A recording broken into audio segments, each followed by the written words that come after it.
kasih Tuhan. Terima kasih untuk cinta-Mu yang mengalir memuaskan hidup kami. Kami tahu bahwa hidup kami penuh dengan berbagai musim.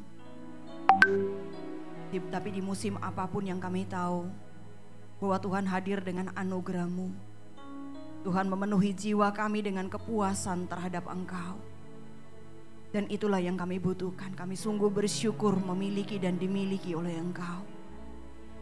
Kami datang Tuhan pada pagi hari ini. Sekali lagi kami mau memohon kiranya Tuhan berikan hati yang lemah lembut, akal budi yang rela untuk tunduk pada kebenaran firman. Kami rindu untuk dibentuk oleh kebenaran firman-Mu. Bukan dunia ini yang akan membentuk akal budi kami, tapi hanya firman Tuhan saja yang akan membentuk akal budi kami. Karena tujuan hidup kami jelas, kami hidup untuk mempermuliakan Engkau. Berfirmanlah karena kami semua siap mendengarkan firman-Mu di dalam Kristus Yesus. Amin. Jemaat saya persilakan untuk duduk kembali. Shalom Bapak Ibu yang dikasihi Tuhan.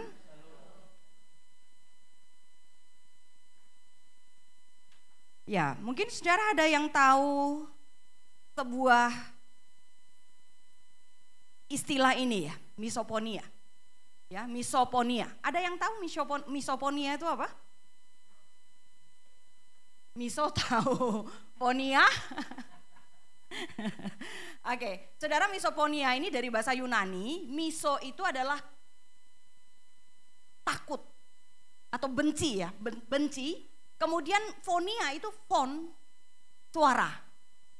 Ya, jadi orang yang takut pada suara-suara tertentu.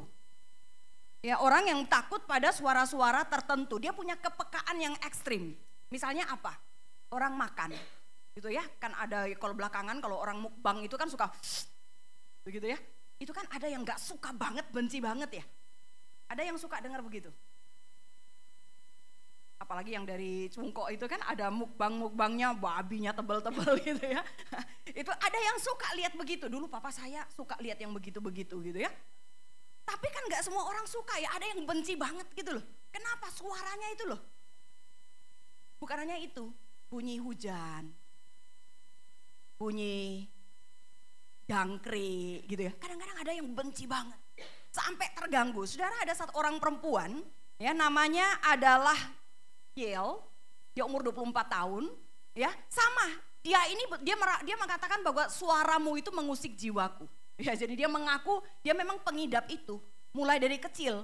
Jadi ketahuannya tuh ketika dia tuh tiba-tiba mamanya tuh makan kue lapis, gitu ya, makan kue lapis, terus ada bunyinya, dia tuh bisa benci banget dan dia pukul mamanya, gitu ya. Terus papanya juga gitu ya. Di situ akhirnya mereka, wah ini anak nggak beres nih, gitu ya. Begitu dites ternyata dia adalah pengidap penyakit yang namanya misoponia. Saudara, tetapi yang saya mau angkat adalah begini saudara. Misoponia ini kan dia secara jasmani ya. Tetapi saya melihat bahwa ada tidak sedikit orang Kristen yang juga misoponia terhadap firman Tuhan yang keras. Ya, dan kita akan lihat firman Tuhan hari ini, kita akan baca di dalam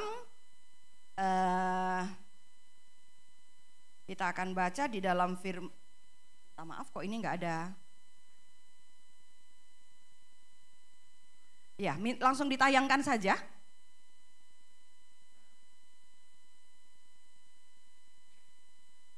Oke, kita baca bersama-sama ya.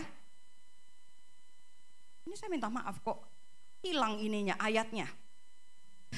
Oke, kita baca ayatnya ya. Saya langsung ada di situ. Minta tolong Bu Linda mungkin bisa itu ya.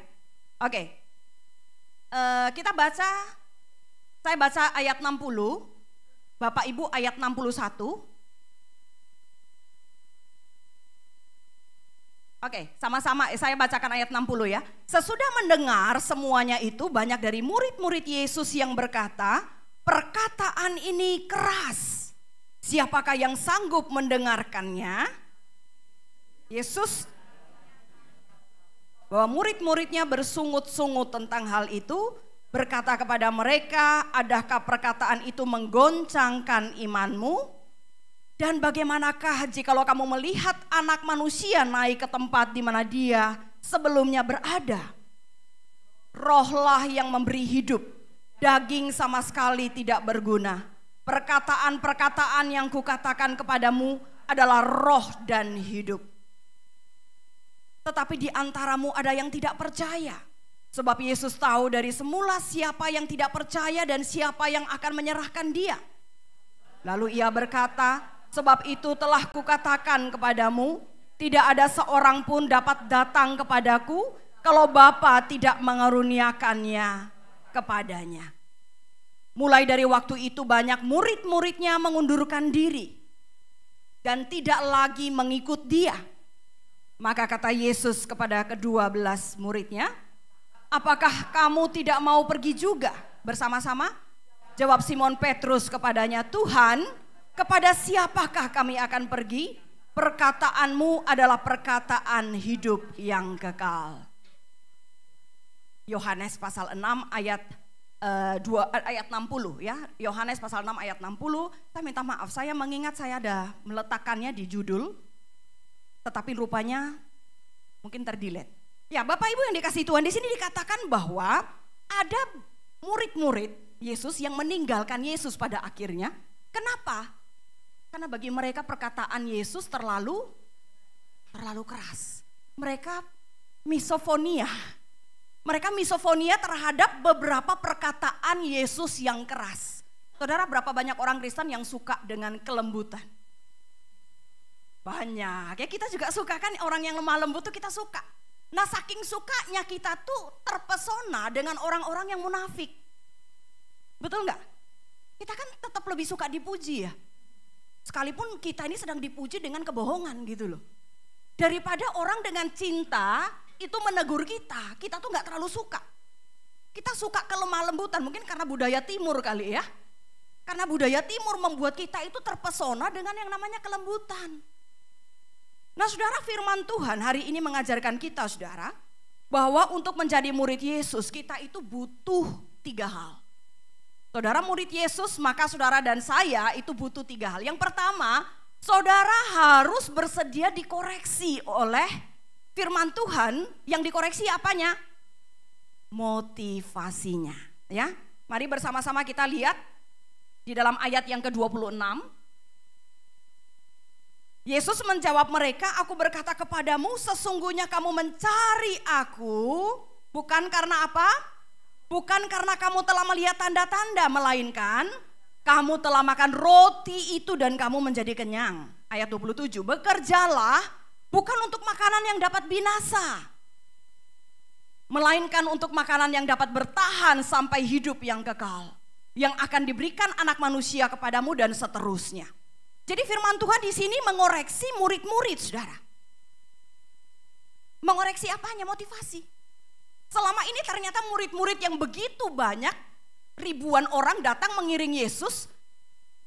Kan kita bilang begini, wow ini keren. Kita tuh kan senang ya kalau kita bikin event yang datang tuh banyak orang. Ya, kita suka, kita senang. Makanya dirawat baik-baik dombanya biar gak hilang. Biasanya gitu ya. Khotbah gak usah keras-keras, nanti hilang semua. Gitu ya. Tapi Yesus enggak, saudara. Yesus tidak. Dia mengoreksi motivasi dari orang-orang yang datang mencari Dia. Dan Yesus mengungkapkan, Yesus membukakan, kamu datang mencari, bukan mencari aku. Kamu datang bukan juga karena melihat tanda-tanda yang sudah aku lakukan. Tapi kamu datang karena kamu sudah kenyang, bukan? Banyak orang mengikut Yesus itu dengan motivasi yang salah. Mereka mengiring Yesus karena mereka berpikir bahwa mengikuti Yesus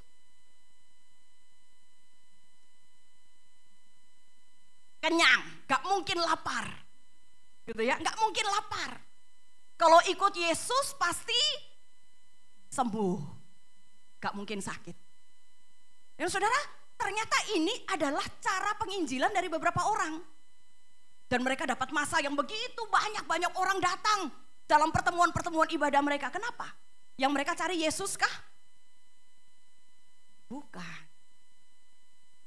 Saudara, makanya tidak sedikit orang-orang yang betul-betul mencari Kristus akhirnya kecewa dengan pengajaran-pengajaran model begitu.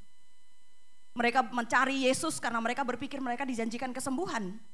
Tapi setelah mereka mengikuti Yesus, kenapa mereka harus tetap dengan kansernya? Mereka sudah mengiring Yesus, tapi kenapa mereka harus sakit menderita begini rupa? Katanya ikut Yesus bisa diberkati berkali-kali lipat. Saya sudah persembahkan sekian banyak. Kenapa prestasi saya malah begini? Karir saya malah begini? Saudara, ada banyak orang yang mengikut Yesus tetapi dengan motivasi yang salah. Itu sebabnya menurut Yesus, dan ini yang Yesus lakukan ya terhadap murid-muridnya. Yang Yesus lakukan adalah Yesus mengoreksi motivasi dari murid-muridnya. Kalau saudara dan saya adalah murid Yesus yang sejati, Yesus gak akan tinggal diam dengan kita. Yesus akan bekerja meluruskan motivasi-motivasi kita.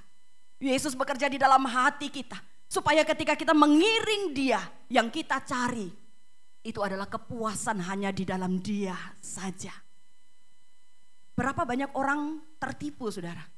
Mereka memiliki kepuasan, mereka punya sukacita, tapi di mana engkau menemukan sukacitamu? Apa yang membuat kita sukacita? Apa yang membuat kita bahagia? Apa yang membuat kita puas? Bukankah biasanya bonus-bonus dari Tuhan yang lain yang membuat kita puas dan bahagia? Saudara, untuk mengoreksi hati saya, kadang-kadang saya tuh bertanya gitu loh. Kalau saya dilepaskan dari suami saya, bersyukur kalau ibu Tuhan kondisikan langsung ya. Kalau saya masih berandai-andai bu. Kalau saya diputuskan dari anak saya, Tuhan ambil semua gelar saya, Tuhan ambil semua prestasi saya, Tuhan ambil semuanya, dan yang tersisa itu cuma hanya Tuhan saja. Masih enggak saya bilang terima kasih Tuhan? Aku bahagia di hadapan. Itu cara tes loh saudara. Motivasi kita mengikuti Yesus karena betul-betul kita mencintai Dia. Karena Dialah, di dalam Dia saja letak kebahagiaan kita. Di dalam Dia saja letak sukacita kita. Atau kita mengikuti Dia itu kita manipulasi. Kita tuh manipulator unggul saudara. Betul ya? Ada banyak hal yang baik tuh di tangan kita jadi buruk. Melayani juga baik kan? Tapi di tangan manusia berdosa tuh bisa jadi salah loh. Bakti, aksi sosial dan sebagainya baik. Tapi di tangan seorang manusia berdosa yang tidak mau motivasi dikoreksi oleh Tuhan, itu bisa jadi rusak saudara. Makanya perjalanan kita sebagai murid-murid Yesus perlu terus dikoreksi oleh Tuhan, motivasi di dalam mengiring Yesus. Berapa banyak yang sudah kita lakukan untuk Tuhan? Semua kita mungkin melayani Tuhan. Pertanyaannya adalah bagaimana dengan motivasi kita? Kita gak bisa saudara, Tuhan selamatkan, kita berjumpa dengan Yesus, kemudian kita merasa bahwa sudah sejengkal dengan sorga, kita udah beres, gak ada yang perlu Gak. Sepanjang perjalanan sebagai seorang murid, itu Tuhan akan terus proses, Tuhan akan koreksi motivasi kita. Sehingga bekerjalah, melayanilah, karena Tuhan sudah memberikan kehidupan baru di dalam Dia. Amin. Siapa yang sudah dibarukan oleh Tuhan? Siapa yang sudah mengalami hidup yang baru? Puji Tuhan, ya. Setelah saudara mengalami kebaruan di dalam Tuhan, bekerjalah, melayanilah mati-matian. Gitu ya. Kenapa? Tuhan sudah memberikan pengharapan baru. Tuhan sudah memberikan kehidupan yang baru. Dengan cara apa? Dengan cara Dia mati di kayu salib bagi kita. Jadi bekerjalah, melayanilah bukan karena motivasi murahan lainnya. Bekerjalah bukan karena kepengen diberkati. Wong kita ini sudah diberkati. Lah orang Kristen ini kadang-kadang aneh gitu ya. Disuruh kita misalnya mau makan, doa makan gitu ya. Waktu kita doa untuk makan.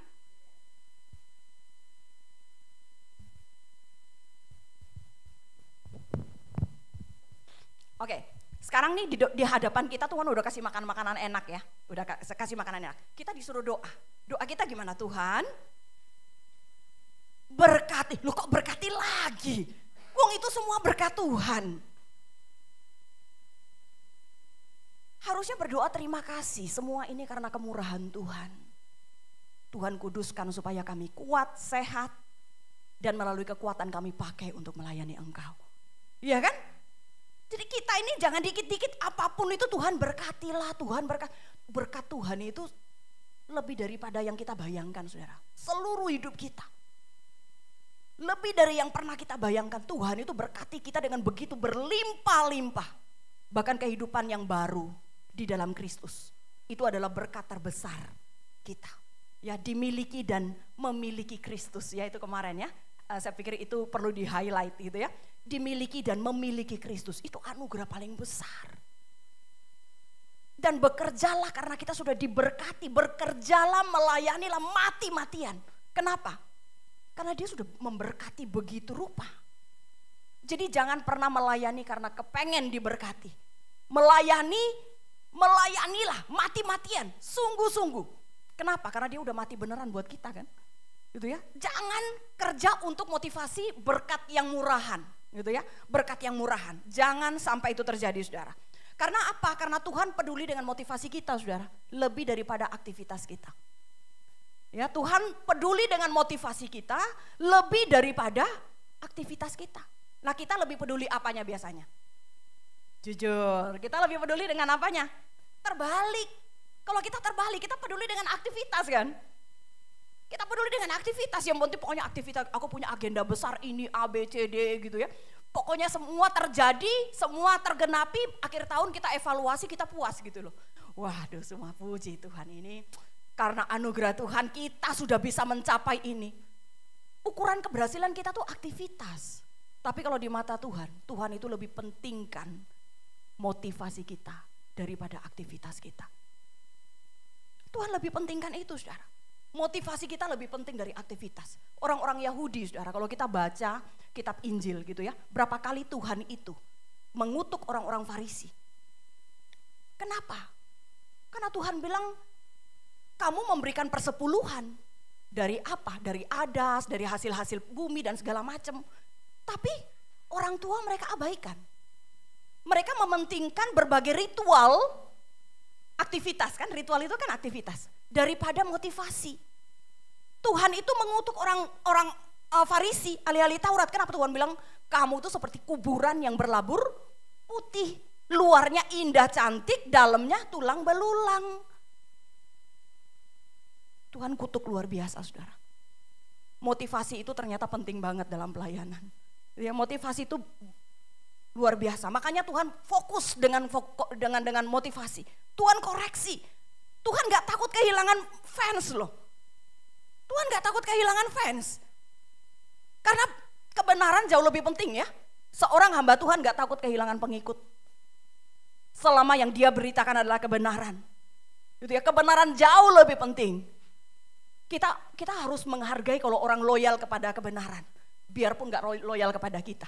Ya kan, kebenaran yang harus dijunjung tinggi, kebenaran yang harus dikejar. Bukan kita. Kita ini siapakah? Iya kan? Kita bukan siapa-siapa, saudara. Saudara, ternyata motivasi di hadapan Tuhan itu penting sekali. Saudara, jangan sampai kita terjebak karena manusia berdosa seringkali merasa cukup hanya dengan aktivitas rohaninya saja. Ya, kita jangan mau. Kita tidak berpatokan pada aktivitas rohani. Kita lebih konsentrasi pada motivasi kita. Nah, biasanya kita nggak bisa pisahkan.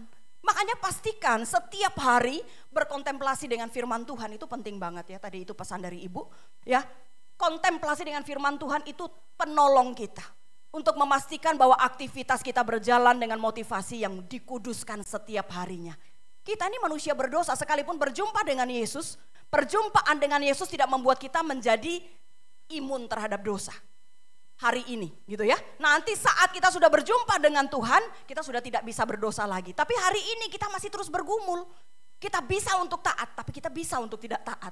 Makanya butuh firman Tuhan tolong kita, memampukan kita. Supaya aktivitas rohani kita berjalan, tapi pada saat yang sama motivasi kita pun terus dipulihkan dan dikoreksi oleh Tuhan. Yang kedua, saudara, yang kedua menjadi murid Yesus. Itu berarti bahwa saudara dan saya harus bersedia dikoreksi kepercayaan kita. Doktrin-doktrin kita, kepercayaan-kepercayaan kita gak ada yang bisa Nggak ada yang ngaku bahwa saya di sini sudah yang paling the best. Doktrin saya sudah nggak ada yang keliru. Enggak, saudara. Kita perlu terus memahami dengan benar, gitu ya. Belajar untuk memahami dengan benar. Saudara, mari kita lihat bersama-sama. Ini Yohanes pasal 10 ayat 52 ya. Orang-orang Yahudi bertengkar antara sesama mereka dan berkata, bagaimana ia dapat memberikan dagingnya? Bagaimana ia dapat memberikan dagingnya kepada kita untuk dimakan? Maka kata Yesus kepada mereka, aku berkata kepadamu, sesungguhnya jikalau tidak makan daging anak manusia dan minum darahnya, kamu tidak mempunyai hidup di dalam dirimu. Kemudian barang siapa makan dagingku dan minum darahku, ia mempunyai hidup yang kekal, dan aku akan membangkitkan dia pada akhir zaman. Sebab dagingku adalah benar-benar makanan dan darahku adalah benar-benar minuman. Barang siapa makan dagingku dan minum darahku, dia tinggal di dalam aku dan aku di dalam dia. Saudara lihat ketika Yesus ngomong, kamu harus makan dagingku, minum darahku. Itu banyak orang-orang yang ada di situ, orang-orang Yahudi, mereka mulai bertengkar. Kenapa bertengkar? Karena mereka tuh punya doktrin yang salah. Mereka berpikir, waduh, makanya waktu itu, pada waktu gereja mula-mula, orang Kristen tuh disalahpahami. Mereka dibilang kanibal. Kenapa? Karena minum darahnya Tuhan, makan dagingnya Tuhan. Ini kanibal. Doktrin yang keliru. Ya, padahal yang Yesus ajarkan tuh bukan itu. Yang Yesus ajarkan apa sebenarnya, saudara? Yang Yesus mau ajarkan adalah kalau saudara dan saya itu rindu dipulihkan oleh Tuhan, rindu dilahir barukan oleh Tuhan, maka yang perlu saudara lakukan adalah menerima Yesus dan karya keselamatan yang sudah dia lakukan. Maka kematian dia itu akan menjadi, kita terhisap di dalam kematian dia. Ya kan, Yesus mati untuk apa? Menebus maut yang harus kita ambil. Jadi maut kita itu kita tebus dengan cara apa? Menjadi satu dengan Kristus kan. Tapi bukan hanya itu, ketika Yesus bangkit kita juga disatukan dengan Kristus, kita juga dibangkitkan oleh dia. Jadi kita mendapatkan pemulihan, kita mendapatkan hidup yang baru, itu di dalam Yesus. Pengertiannya harus benar. Nah, orang-orang Farisi, itu mereka punya pengertian yang salah, saudara. Ya, orang-orang Farisi, orang-orang pendengar pada waktu itu, mereka punya kepercayaan yang salah. Dan itu perlu dikoreksi. Ya, itu perlu dikoreksi. Yang menentukan keselamatanmu adalah apa yang Anda percayai, bukan apa yang Anda lakukan. Jadi saudara gak bisa menjadi orang yang giat dalam aktivitas rohani, tapi saudara sendiri punya belief, saudara punya kepercayaan, itu kepercayaan yang salah. Ya, saudara punya kepercayaan salah. Jadi menjadi seorang murid harus bersedia dikoreksi, satu motivasinya, yang kedua adalah kepercayaannya. Apa yang selama ini kita percaya tentang Tuhan? Apa yang kita percaya tentang Tuhan itu penting, saudara. Jadi pertobatan sejati itu selalu dimulai dari dalam, gak bisa luar. Jadi ciri orang bertobat, ya, ciri orang di dalam Kristus itu kita gak bisa lihat dari aktivitas. Tapi biasanya kalau jawaban, kalau kita tanya anak-anak sekolah minggu ya, ciri-ciri orang Kristen apa? Hari Minggu ke gereja, gitu kan? Kasih peluhan, kasih persembahan, gitu kan? Semua aktivitas, saudara. Semua aktivitas. Tapi menurut Yesus, definisi murid Yesus gak begitu. Definisi murid Yesus, satu, koreksi, motivasi kita mau dikoreksi. Kepercayaan kita itu juga mau dikoreksi supaya terus sesuai dengan kebenaran firman Tuhan. Ada berapa banyak orang Kristen hari ini hidup dalam konsep teologi yang salah dan tidak mau belajar. Saya dorong Bapak Ibu di sini, kalau tadi mungkin Ibu sudah memberikan penekanan gitu ya, cintai Alkitab. Maka saya dorong, kita perlu juga mencintai pengajaran-pengajaran yang sehat. Pengajaran-pengajaran yang baik. Sekarang kalau kita buka, kita ini kan hidup dalam zaman teknologi yang udah sangat maju ya. Kita punya akses yang begitu luas. Cari channel-channel yang baik gitu ya, sumber-sumber pengajaran yang baik. Cari komunitas gereja yang baik. Supaya apa?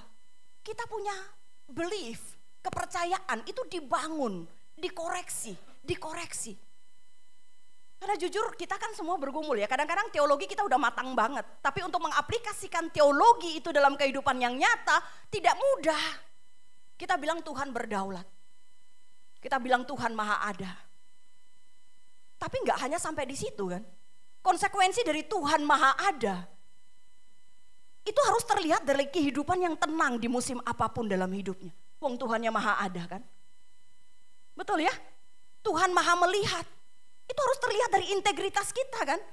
Kalau kita masih orang yang suka sembunyi-sembunyi, ada area-area tertentu yang itu area gelap. Tuhan Yesus tuh luar biasa tuh 3,5 tahun. Dia jalan bersama murid-murid. Itu murid-murid itu selalu ikut loh. Jadi gak pernah dia tuh sendirian gitu ya. Kita tuh bersedia gak sih orang lihat kehidupan kita 24 jam? Atau kita mulai terganggu? Kita gak suka gitu ya. Artinya kita tuh gak terlalu suka transparan. Kita tuh gak terlalu suka apa adanya. Masih ada area-area hitam yang suka kita tutupin. Saudara gak bisa begitu. Gitu ya, gak bisa begitu. Pertobatan sejati dimulai dari dalam, saudara. Ketika perjumpaan dengan Kristus itu kita alami. Injil itu memenuhi hati kita. Injil itu memenuhi akal budi kita. Injil itu mengubahkan seluruhnya diri kita. Itu bekerjanya di dalam. Baru keluar menghasilkan aktivitas rohani. Jadi anak-anak kita tuh yang mereka butuhkan. Ya, yang anak-anak kita butuhkan. Itu bukan hanya sekedar nasihat-nasihat moralis, saudara, legalistik. Pokoknya kalau minggu itu ya, gak boleh sentuh TV, gak boleh sentuh iPad, gak boleh sentuh ibadah dulu. Gitu ya, kadang-kadang itu kan nasihat yang baik ya, nasihat yang baik. Tapi kan bukankah arah-arahnya sedikit legalistik gitu ya. Jadi anak tuh akhirnya dia bertumbuh, pokoknya kalau hari Minggu tuh gak boleh apa-apa gitu ya, ibadah dulu gitu ya. Sudah ada hukum, sudah ada aturan yang mama tetapkan. Begitu ya, legalistis. Tapi anak kehilangan esensinya. Anak kehilangan esensinya. Saudara, pertobatan harus dimulai dari dalam diri. Sehingga begitu melahirkan aktivitas, itu bisa berjalan berdampingan. Gitu ya, jadi sekali lagi, Tuhan tidak berhenti untuk mengoreksi motivasi, Tuhan tidak berhenti untuk mengoreksi kepercayaan. Ya, kenapa? Karena ekspresi yang nampak itu tidak selalu berasal dari dalam. Tapi apa yang terjadi di dalam pasti akan nampak di luar. Ya, sekali lagi, ekspresi itu tidak selalu nampak. Ekspresi yang nampak tidak selalu berasal dari dalam, namun apa yang terjadi di dalam pasti akan nampak keluar. Pertanyaannya, kita ini kan sudah menampakkan banyak aktivitas. Saya berharap dan saya mendoakan itu lahir dari sesuatu yang terjadi di dalam. Ya, kiranya Tuhan menolong kita. Karena aktivitas rohani tanpa teologi yang benar, itu adalah sebuah kesia-siaan. Kepada Tuhan yang mana yang engkau layani? Gitu ya, engkau melayani, engkau mati-matian kepada Tuhan yang siapa? Tuhan yang mana? Makanya penting belajar tentang firman Tuhan, tentang teologi. Bukan hanya seorang teolog, bukan hanya seorang pendeta yang perlu belajar ini, saudara. Semua kita perlu belajar pengajaran yang benar, gitu ya, pengajaran yang benar.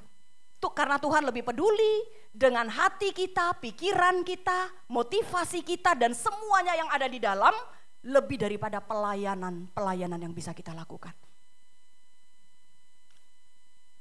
Itu sebabnya Tuhan bilang Tuhan bisa bangkitkan batu kok untuk melayani Dia, gitu ya. Jadi kita itu bukan kita harus bisa betul-betul realistis gitu ya. Tuhan mencintai kita, yes, Dia mencintai kita. Karena Dia mau mati di kayu salib bagi kita. Karena Dia mencintai kita. Gitu ya. Tapi kita ini bukan orang-orang yang hebat, yang rasanya tidak tergantikan, begitu ya. Kita juga harus ingat secara seimbang. Tuhan bilang aku bisa kok bangkitkan di batu-batu untuk melayani Tuhan. Gitu ya. Jadi Tuhan lebih peduli dengan apa yang terjadi di dalam diri kita dibandingkan apa yang terjadi di luar. Yang terakhir, saudara, menjadi murid Tuhan harus bersedia mendengarkan ajaran yang keras, saudara. Gak bisa kita jadi orang Kristen, jadi murid Yesus, tapi kepengen minum susu terus. Yang nyaman, comfort food gitu ya. Makanan-makanan yang kita suka, kita pilih-pilah. Saudara, kadang-kadang menjadi pendeta juga gak gampang loh, saudara. Gitu ya, kadang-kadang kalau kita udah keliling-keliling gitu ya, kadang-kadang ada pesan khusus. Di gereja ini, beberapa yang perlu diketahui, ya nggak boleh ngomong yang tentang ini gitu ya. Ada beberapa istilah yang harus dihilangkan. Aduh, itu saya bergumul setengah mati. gitu ya. Beberapa istilah tuh, Bu, jangan dipakai ya Bu ya, gitu ya. Terus ada beberapa lagi yang, Bu, mungkin jangan terlalu keras ya. Karena nanti ini bahaya nih, bisa hilang gitu domba-dombanya gitu lah. Apalagi nanti yang hilang ini yang potensial semua nih Bu, bahaya Bu. Enggak bisa saudara, menjadi murid Yesus harus siap mendengarkan pengajaran yang keras. Kalau tidak siap, maka pasti kita akan meninggalkan Yesus. Itu sudah terjadi soalnya kan. Itu sudah terjadi di bagian yang pertama tadi kita baca, ayat 60-an ya, ayat 60-an. Itu dikatakan, murid-murid udah ngomong tuh, waduh ini keras, siapa yang sanggup untuk dengar. Dan betul, di bagian selanjutnya dikatakan banyak orang, mulai saat itu banyak orang meninggalkan Yesus. Selama ini bagaimana dengan keberadaan kita sebagai hamba, sebagai pelayan-pelayan Tuhan, sebagai jemaat Tuhan, sebagai murid-murid Yesus? Apakah kita tetap bersedia untuk Tuhan koreksi motivasinya, kepercayaannya? Apakah kita siap mendengarkan teguran yang keras dari Tuhan? Karena itu bahasa cinta. Saya selalu bilang anak saya, karena mami sayang kamu, mami ajar ini.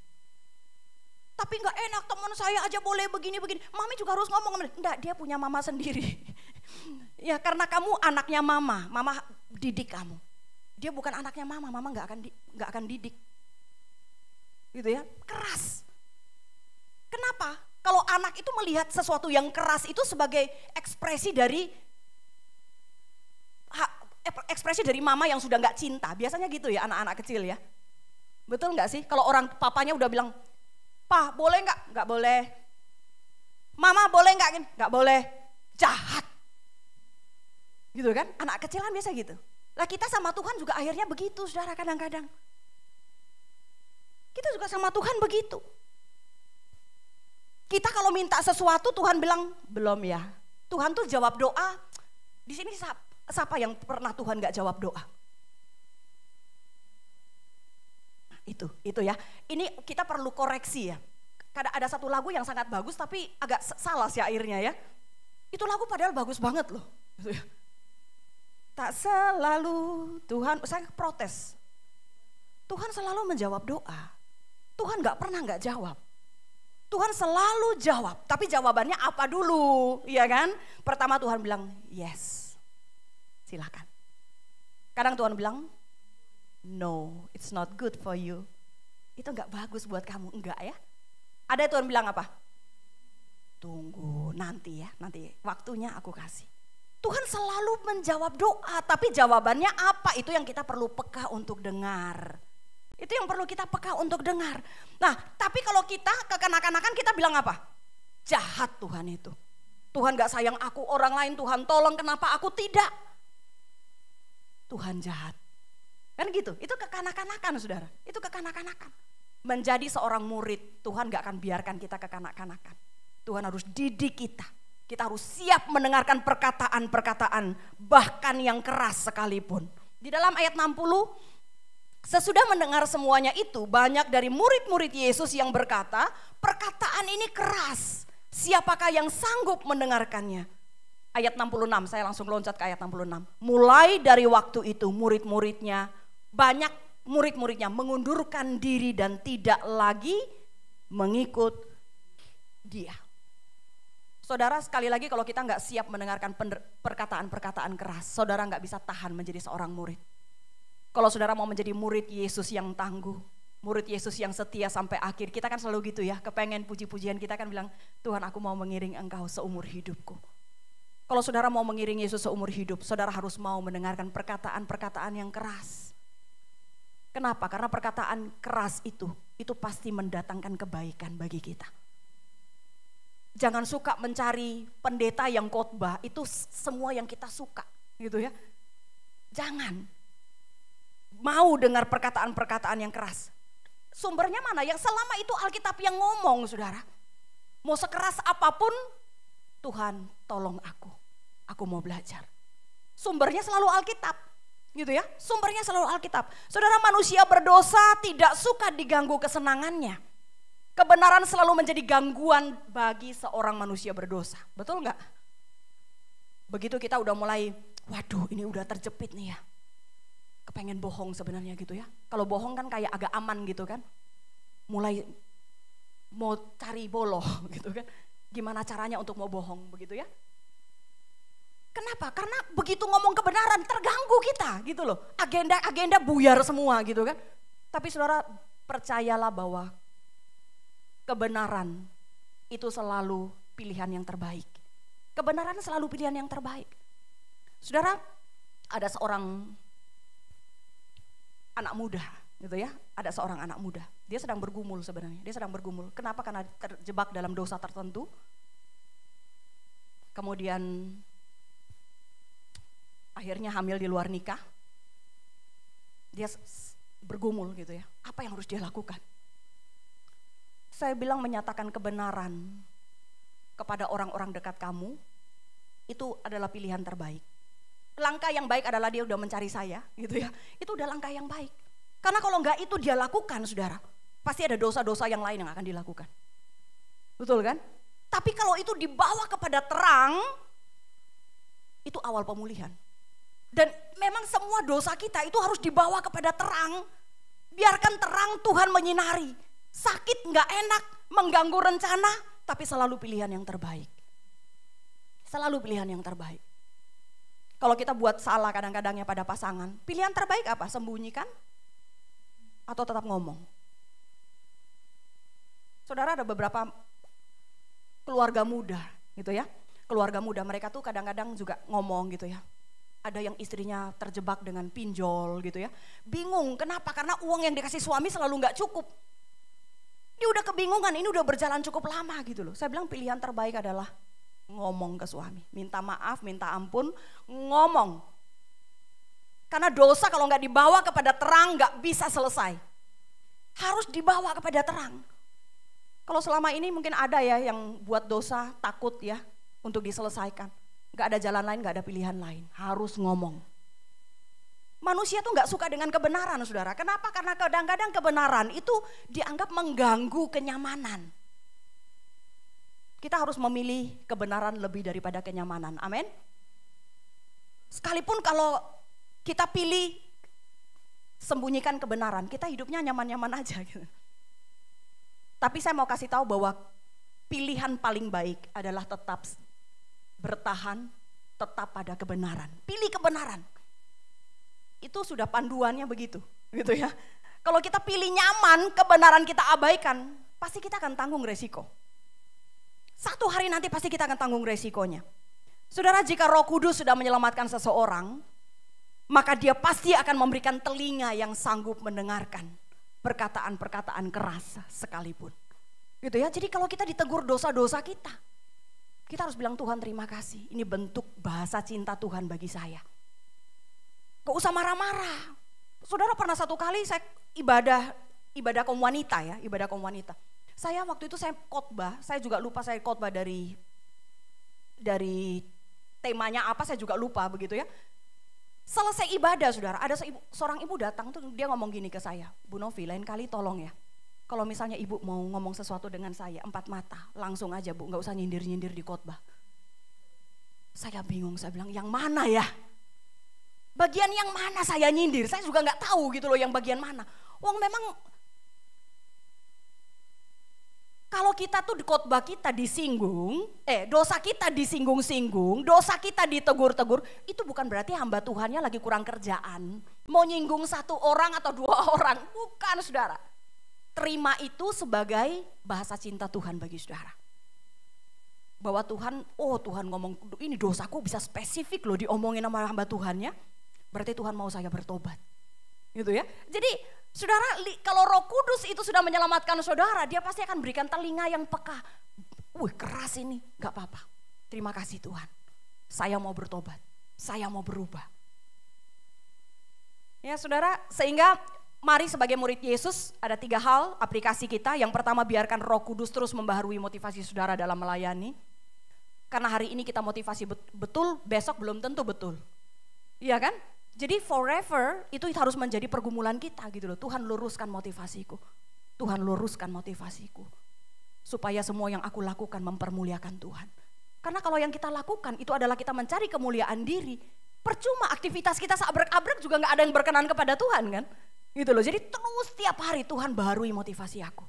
baharui motivasi aku. Yang kedua, minta Tuhan, minta Allah Roh Kudus terus membaharui pengertian-pengertian kita. Ya, kepercayaan kita yang salah. Dan yang terakhir, minta Tuhan kasih aku telinga seorang murid yang sanggup mendengarkan perkataan yang keras. Teguran yang keras gak masalah.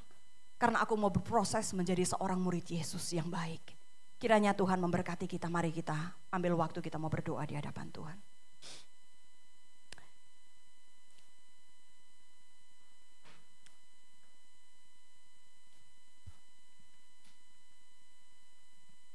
Bapak Ibu yang dikasihi Tuhan, sudahkah Injil Yesus Kristus memenuhi hati dan pikiranmu? Sudahkah Injil Yesus Kristus menguduskan hati dan pikiranmu? Sehingga seluruh aktivitas kita yang kita lakukan itu lahir dari hidup yang sudah mengalami transformasi di dalam Yesus. Kalau selama ini saudara melakukan begitu banyak aktivitas, tapi tidak lahir dari dalam dirimu karena perjumpaan dengan Injil, maka bertobatlah. Bapa di surga, kami datang menghampiri tahta kudus-Mu. Kami terbuka di hadapan Tuhan. Kami membuka hati kami untuk dikoreksi oleh Tuhan. Kalau Tuhan mendapati bahwa ternyata motivasi kami tidak lurus, motivasi yang kami lakukan